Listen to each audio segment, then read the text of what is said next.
नमस्कार,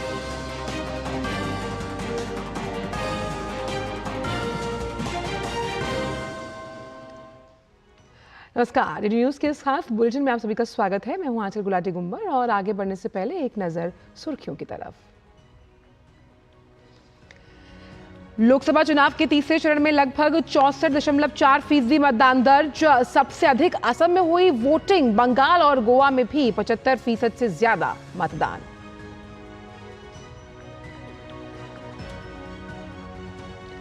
राजस्थान में बाड़मेर लोकसभा सीट के दुधवा खुर्द में फिर से हो रहा है मतदान। गोपनीयता भंग होने की शिकायत के बाद निर्वाचन आयोग ने लिया पुनर्मतदान का फैसला।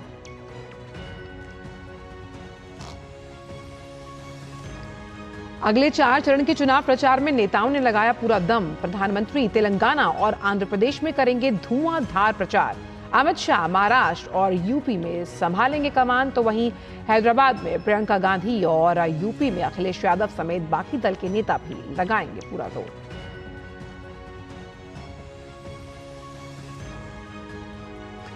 मायावती ने अपने भतीजे आकाश आनंद को उत्तराधिकारी और नेशनल कोऑर्डिनेटर के पद से हटाया। कहा, पूर्ण परिपक्वता आने तक जिम्मेदारियों से किया अलग। बीजेपी और सपा ने मायावती पर साधा निशाना।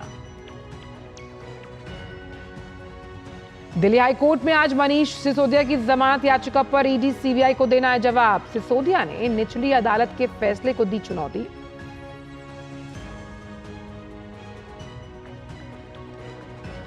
अंतर्राष्ट्रीय खबरों में अमेरिका के पूर्व राष्ट्रपति डोनाल्ड ट्रंप के खिलाफ पॉर्न स्टार स्टॉर्मी डैनियल ने दी गवाही। चुप रहने के लिए पैसे देने का लगाया आरोप।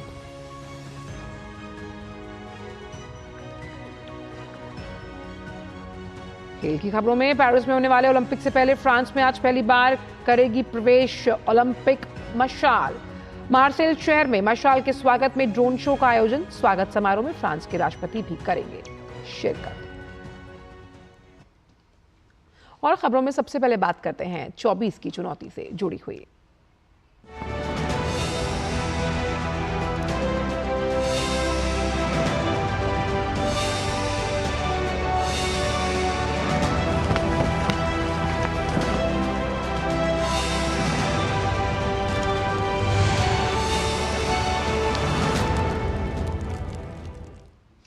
तो लोकसभा चुनाव के तीसरे चरण के लिए हुआ मतदान शांतिपूर्ण तरीके से संपन्न हुआ, जिसमें कल रात 11:40 तक जो आंकड़े सामने आए उसके मुताबिक 64.4% मतदान किया गया, जिसमें सबसे अधिक 81.61% मतदान असम में दर्ज किया गया। वहीं सबसे कम 57.34% मतदान उत्तर प्रदेश में हुआ। तीसरे चरण में असम की 4 और यूपी की 10 लोकसभा सीटों के लिए वोट डाले गए। आम चुनाव के तीसरे चरण में कुल 11 राज्यों केंद्र शासित प्रदेश की 93 लोकसभा सीटों के लिए मतदान किया गया।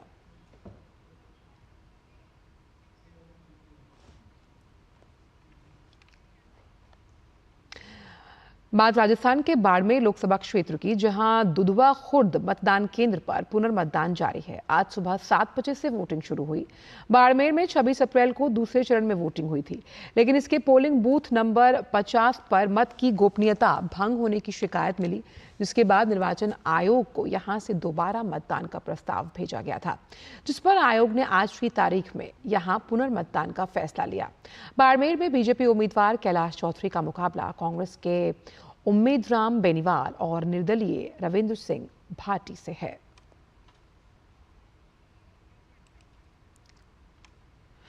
लोकसभा के आगामी चरणों के चुनाव के लिए प्रधानमंत्री का धुआंधार प्रचार जारी है। प्रचार के लिए प्रधानमंत्री आज तेलंगाना और आंध्र प्रदेश के दौरे पर रहेंगे।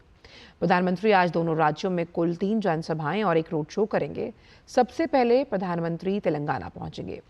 यहां पर वो श्री राजा राजेश्वर स्वामी मंदिर में पूजा अर्चना करेंगे। इसके बाद करीमनगर में चुनावी जनसभा को संबोधित करने का कार्यक्रम है। इसके अलावा वारंगल में दूसरी जनसभा को संबोधित करेंगे। प्रधानमंत्री मोदी की तीसरी रैली आंध्र प्रदेश के राजमपेट में होगी। इसके साथ ही शाम में प्रधानमंत्री मोदी विजयवाड़ा में रोड शो भी करेंगे। वहीं भाजपा के स्टार प्रचारक अमित शाह इस बार आम चुनाव में प्रधानमंत्री के 400 पार के लक्ष्य की पूर्ति के लिए ताबड़तोड़ रैलियां कर रहे हैं। अमित शाह का उत्तर प्रदेश और महाराष्ट्र में आज चुनावी कार्यक्रम है। उत्तर प्रदेश में गृह मंत्री 3 चुनावी रैलियां करने वाले हैं। इस दौरान वे लखीमपुर खीरी, हरदोई और कन्नौज में चुनावी जनसभा को संबोधित करेंगे। इसके बाद शाम में महाराष्ट्र के जालना में भी अमित शाह का जनसभा को संबोधित करने का कार्यक्रम है। वहीं इसके अलावा बीजेपी के राष्ट्रीय अध्यक्ष जेपी नड्डा, स्टार प्रचारकों में शामिल राजनाथ सिंह और नितिन गडकरी आज एक के बाद एक कई चुनावी रैलियां करेंगे। बीजेपी अध्यक्ष जेपी नड्डा सबसे पहले पन्ना प्रमुख सम्मेलन में भाग लेंगे और इसके बाद पार्टी प्रत्याशी कंगना रणौत के पक्ष में चुनावी जनसभा को संबोधित करेंगे। वहीं रक्षा मंत्री राजनाथ सिंह आज ओडिशा के दौरे पर हैं। रायगढ़ और कालाहांडी में राजनाथ सिंह चुनावी जनसभा को संबोधित करेंगे। नितिन गडकरी भी बिहार के बेगूसराय और दक्षिणी दिल्ली में चुनावी जनसभा को संबोधित करेंगे। वहीं अगर विपक्ष की बात करें तो कांग्रेस पार्टी की महासचिव और स्टार प्रचारक प्रियंका गांधी वाड्रा आज हैदराबाद में वोट की अपील करेंगी। यहां वो कांग्रेस प्रत्याशी मोहम्मद वलीउल्लाह समीर के पक्ष में चुनावी रैली करेंगी। यहां से फिलहाल AIMIM के असदुद्दीन ओवैसी सांसद हैं और इस बार चुनाव लड़ रहे हैं। वहीं बीजेपी ने इस बार फायर ब्रांड नेता माधवी लता को मैदान में उतारा। हैदराबाद का चुनाव इस बार बेहद दिलचस्प होने वाला है। वहीं उत्तर में आज एक बार फिर समाजवादी पार्टी के नेता अखिलेश यादव मोर्चा संभालेंगे। आज फर्रुखाबाद में चुनावी सभा में अखिलेश अपनी पार्टी के कार्यकर्ताओं में जोश भरेंगे। बसपा अध्यक्ष और उत्तर प्रदेश की पूर्व मुख्यमंत्री मायावती ने लोकसभा चुनावों के बीच अपने भतीजे आकाश आनंद को नेशनल कोऑर्डिनेटर के पद से हटा दिया। इसी के साथ बसपा सुप्रीमो ने आकाश आनंद को अपने उत्तराधिकारी की जिम्मेदारियों से भी मुक्त कर दिया। आकाश आनंद को पद से हटाने के पीछे मायावती का मानना है कि मूवमेंट के व्यापक हित में पूर्ण परिपक्वता न होने की वजह से उन्हें दोनों पदों की अहम जिम्मेदारी से हटाया जाता है। वहीं बसपा के राष्ट्रीय संयोजक पद से मायावती द्वारा भतीजे आकाश आनंद को हटाने पर उत्तर प्रदेश में राजनीति गर्मा गई। भाजपा प्रवक्ता राकेश त्रिपाठी ने कहा कि मायावती जी बसपा को प्राइवेट लिमिटेड कंपनी की तरह चलाती हैं। मायावती बहुजन समाज पार्टी को एक प्राइवेट लिमिटेड कंपनी की तरह चलाती हैं और इसीलिए जब जेल में आता है जैसे निर्णय करना चाहती हैं वैसा निर्णय कर लेती हैं, क्योंकि वहां तो एको अहम द्वितीयो नास्ति। मायावती जी जैसा चाहे वैसा निर्णय कर सकती हैं। आकाश आनंद जिस तरह से गैर जिम्मेदाराना बयान दे रहे थे और भारतीय जनता पार्टी को लेकर के जिस तरह की अपमानजनक टिप्पणी उन्होंने की थी, जनता के बीच में उनका बहुत आक्रोश इसको लेकर के पनपा था और मायावती जी ने इस बात को महसूस किया, इसलिए आकाश आनंद को तमाम जिम्मेदारियों से मुक्त करने का काम किया है। लेकिन मायावती जी जो बहुजन समाज पार्टी एक मिशन के रूप में माना करती थी, जो बाद में कमीशन में तब्दील हो गया है, क्या इसमें कोई बदलाव कर पाएंगी? क्या वो परिवार के इतर फिर पार्टी की कमान किसी सामान्य दलित को देकर के पार्टी को आगे बढ़ा पाएंगी?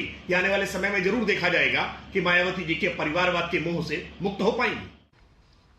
वहीं कांग्रेस नेता सुरेंद्र राजपूत ने तंज कसते हुए कहा कि बसपा के राष्ट्रीय संयोजक पद से आकाश आनंद को हटाने का फैसला मायावती के निर्णयों पर सवाल खड़ा करता है। समाज पार्टी या सुश्री मायावती जी किसको किस पद पर रखती हैं, किसको कद पर रखती हैं, ये उनका निजी और आंतरिक मामला है। लेकिन एक चीज तय है कि जिस प्रकार से उन्होंने श्री आकाश आनंद जी को कोऑर्डिनेटर के पद से हटाया है और एक शब्द इस्तेमाल किया है मैच्योरिटी, तो उस पर मायावती जी के निर्णयों पर गंभीर प्रश्न खड़े होते हैं। अगर वो मैच्योर थे तो उन्हें बनाया क्यों था? जब वो जमीन पर भाषण देने लगे, जब वो बहुजन समाज के साथ काम करने लगे और भारतीय जनता पार्टी के खिलाफ काम करने लगे, तभी आपने उनको पद से हटा दिया। तो ऐसा लगता है कि कहीं ना कहीं जिस तरीके से टिकट चेंज कर रही हैं मायावती जी और अब आकाश आनंद जी को हटाया है, तो भाजपा से मिली भगत स्पष्ट परिलक्षित हो रही है। वहीं समाजवादी पार्टी के राष्ट्रीय प्रवक्ता फखरुल हसन चांद ने आकाश आनंद को पद से हटाने के पीछे बसपा और बीजेपी के बीच मिलीभगत का आरोप लगाया। जिस तरीके से बसपा के टिकट का बंटवारा हुआ, फिर टिकट बदलने के फैसले हुए, वो कहीं न कहीं भारतीय जनता पार्टी का प्रभाव नजर आता है। और आज जिस तरीके से आकाश आनंद को उनके पदों से बर्खास्त किया गया है, वो आकाश आनंद जो बसपा के उत्तराधिकारी थे, वो आकाश आनंद जो भारतीय जनता पार्टी से लगातार सवाल पूछ रहे थे और भाजपा को वो सवाल चुभ रहे थे, आदरणीय मायावती जी ने आकाश आनंद को बर्खास्त करके ये बात जग जाहिर कर दी है कि बसपा और भाजपा का आघोषित गठबंधन है। समाजवादी पार्टी समझती है कि जनता सब देख रही है और जनता जवाब देने का काम करेगी। बात अब करते हैं दिल्ली की, जहां लोकसभा चुनाव के लिए नामांकन की प्रक्रिया पूरी हो गई है। नामांकन प्रक्रिया पूरा होने के साथ ही दिल्ली के मुख्य निर्वाचन अधिकारी पी कृष्णमूर्ति ने एक प्रेस कॉन्फ्रेंस के जरिए बताया कि इस बार कुल 1,52,01,936 मतदाता अपने मत का इस्तेमाल कर पाएंगे। उन्होंने बताया कि इस बार के चुनावों के लिए 1,03,705 कर्मचारियों की तैनाती की गई। इसके लिए सुरक्षा के मद्देनजर पुख्ता इंतजाम भी किए जाएंगे। पेश है हमारे संवाददाता गिरीश निशाना से उनकी बातचीत से जुड़े ये खास रिपोर्ट। देश की राजधानी दिल्ली में आगामी 25 मई को छठे चरण में लोकसभा चुनाव के लिए मतदान होना है। एक ही चरण में दिल्ली की 7 लोकसभा सीटों पर होने वाले मतदान के लिए इस बार कुल 1,52,01,936 मतदाता अपने मत का इस्तेमाल कर सकेंगे। इनमें पुरुष मतदाताओं की बात करें तो इस बार कुल 82,12,794 पुरुष मतदाता हैं और 69,87,914 महिला मतदाता हैं, जबकि 1,228 अन्य मतदाता हैं। 18 से 19 साल के पहली बार के मतदाताओं की संख्या 2,52,038 है, जबकि 85 वर्ष से ऊपर के मतदाताओं की संख्या 97,823 है। इनके अलावा दिव्यांग मतदाताओं की संख्या 77,480 है। दिल्ली में इस बार 2,627 स्थानों पर 13,637 मतदान केंद्र बनाए जाएंगे। मतदाताओं की संख्या को देखते हुए 4 अतिरिक्त मतदान केंद्र भी बनाए जाएंगे। चुनाव के लिए इस बार 1,03,705 कर्मचारियों की तैनाती की गई है। इनमें मतदान और मतगणना दोनों से जुड़े कर्मचारी शामिल हैं। 6,833 मतदान केंद्रों पर वेबकास्टिंग की व्यवस्था की गई है। 1,50,01,936 electors final हो गया। So this is the total final total with male voters 82,12,794 and female voters 69,87,914. And we also have a third gender which is about 1,228. So these are broadly the figures that are going into the polling on the 25th. 7 Lok Sabha सीटों पर मतदाताओं की बात की जाए तो चांदनी चौक में 16,45,958 मतदाता हैं। उत्तर पूर्वी दिल्ली में 24,63,159 मतदाता हैं। पूर्वी दिल्ली में 21,20,584 मतदाता हैं। नई दिल्ली में 15,25,071 मतदाता हैं। उत्तर पश्चिम दिल्ली में 25,67,423 मतदाता हैं। पश्चिमी दिल्ली में 25,87,977 मतदाता हैं, जबकि दक्षिण दिल्ली में 22,91,764 मतदाता अपना वोट डाल सकेंगे। सुरक्षा के मद्देनजर दिल्ली में होने वाले मतदान के लिए केंद्रीय सुरक्षा बलों की 46 कंपनियां तैनात की जाएंगी। 19,000 दिल्ली और आसपास के राज्यों से होमगार्ड की तैनाती होगी और 78,000 दिल्ली पुलिस कर्मी भी तैनात रहेंगे। इनमें से 33,000 सक्रिय तौर पर मतदान प्रक्रिया में सहयोग करेंगे। दिल्ली में आगामी 25 मई को होने वाले लोकसभा चुनावों के लिए इस बार 1,52,01,936 मतदाता अपने मत का इस्तेमाल करेंगे, जो पिछली बार की तुलना में इस बार 8.5 लाख से ज़्यादा मतदाता हैं। इसमें इस बार अगर पहली बार वाले मतदाताओं की बात की जाए तो करीब 2.5 लाख से ज़्यादा मतदाता पहली बार मतदान करेंगे, जिनकी उम्र 18 से 19 साल है, जबकि अगर 85 साल से ज़्यादा उम्र के मतदाताओं की बात की जाए तो करीब 97,000 से ज़्यादा इनकी संख्या है। कैमरामैन संजीव शर्मा और मनोज चोपड़ा के साथ गिरीश निशाना, डीडी न्यूज, दिल्ली। वहीं तेलंगाना के हैदराबाद में चुनाव में वोट डालने को लेकर एक संगीत कार्यक्रम आओ वोट करे का आयोजन किया गया। केशव मेमोरियल कॉलेज में आयोजित इस कार्यक्रम का उद्देश्य मतदान करने के लिए लोगों को जागरूक करना था। कार्यक्रम में केंद्रीय मंत्री और तेलंगाना के बीजेपी अध्यक्ष जी किशन रेड्डी और बीजेपी युवा मोर्चा के राष्ट्रीय अध्यक्ष तेजस्वी सूर्या भी मौजूद रहे।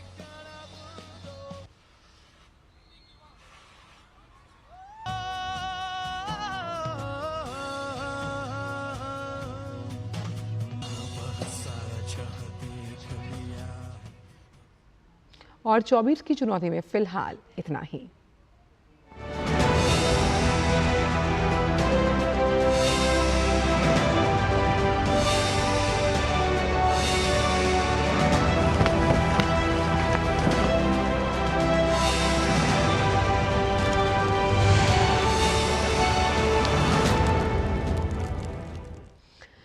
दिल्ली के पूर्व उप मुख्यमंत्री मनीष सिसोदिया की जमानत याचिका पर दिल्ली हाईकोर्ट आज अहम सुनवाई करेगा। पिछली सुनवाई पर हाईकोर्ट ने ईडी और सीबीआई को नोटिस जारी कर जवाब मांगा था। जस्टिस स्वर्णकांता शर्मा मामले की सुनवाई करेंगी। पिछली सुनवाई पर हाईकोर्ट ने जांच एजेंसियों को जवाब दाखिल करने के लिए कहा था।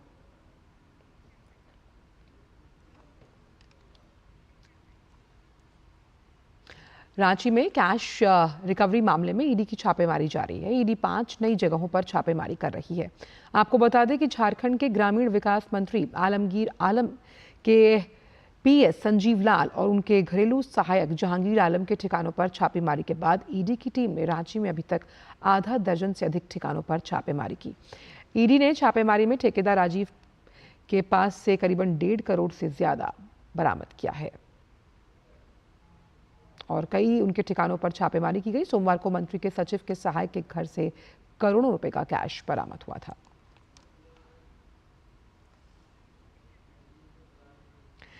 सीबीआई ने नौकरी देने के बहाने लोगों को रूस ले जाने और वहां की सेना की ओर से लड़ने को मजबूर करने वाले एजेंट्स के नेटवर्क का पता लगाया है। सीबीआई ने रोजगार के नाम पर रूस में यूक्रेन से लड़ाई के लिए भेजने के मामले में 4 आरोपियों को गिरफ्तार किया। गिरफ्तार किए गए आरोपियों में अरुण येसुदास जूनियर, निजिल जोबी और एंथनी माइकल शामिल हैं। 2 आरोपी केरल के रहने वाले हैं, जबकि बाकी 2 कन्याकुमारी और मुंबई के।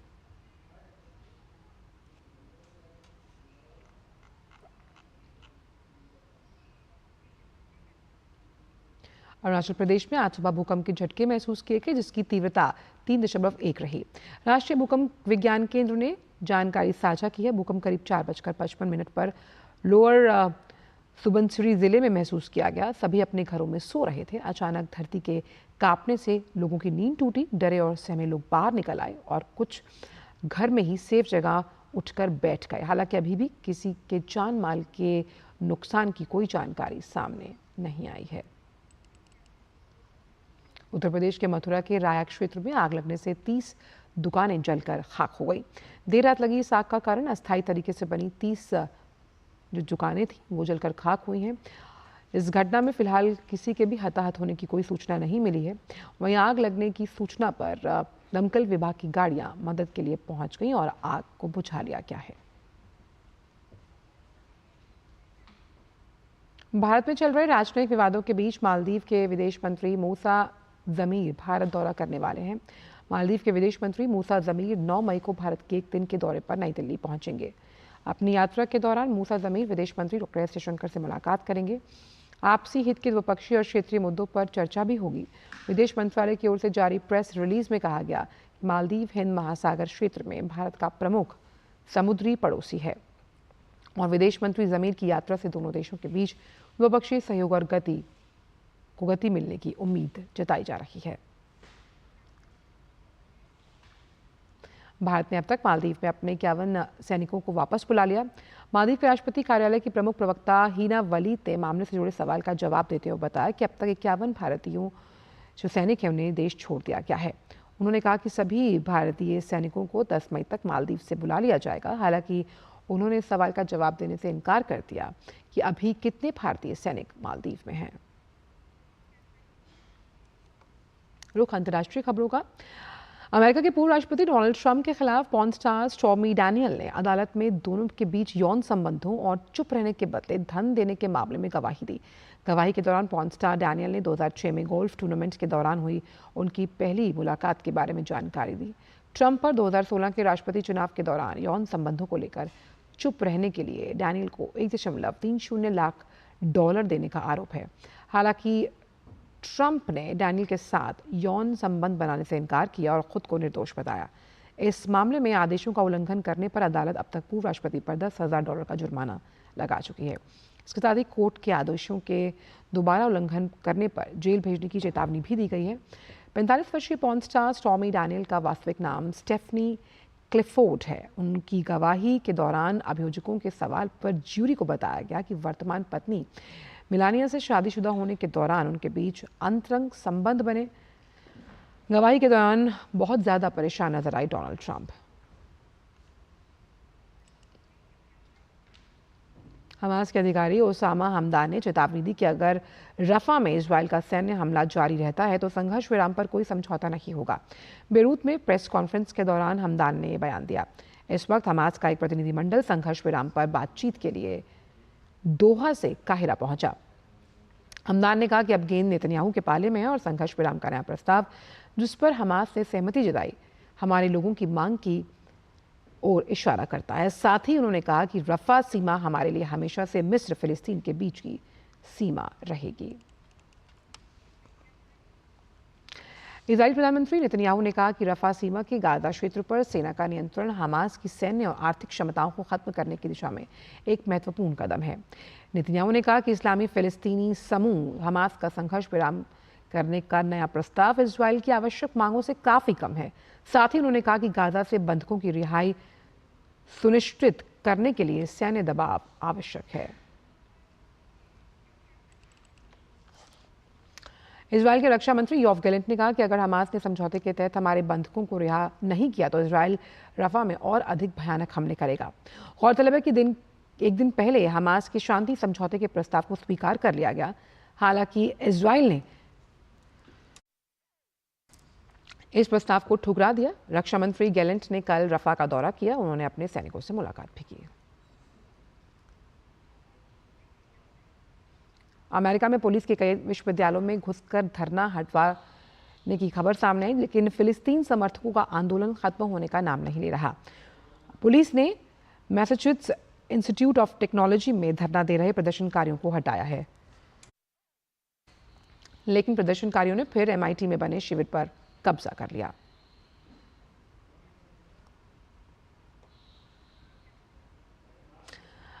अब खबरें खेल जगत से। ओलंपिक मशाल मार्सेले के दक्षिणी बंदरगाह के रास्ते आज फ्रांस पहुंचेगी। पहली बार फ्रांस पहुंचने पर मशाल का जोरदार स्वागत किया जाएगा।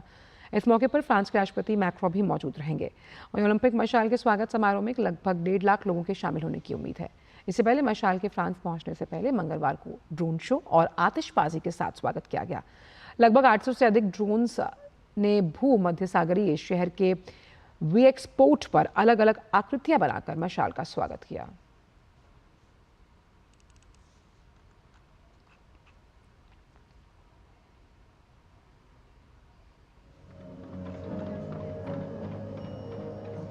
बात अब IPL की, जहां सनराइजर्स हैदराबाद और लखनऊ सुपर जायंट्स आमने सामने होंगे। दोनों टीमें हैदराबाद में भिड़ने वाली हैं। मौजूदा टूर्नामेंट की बात करें तो दोनों टीमों के पास अब तक 5-5 मैचों में जीत के साथ 12-12 अंक हासिल हैं। हालांकि तालिका की बात करें तो बेहतर रन रेट की वजह से सनराइजर्स हैदराबाद चौथे स्थान पर काबिज है, वहीं लखनऊ की टीम 6वें स्थान पर।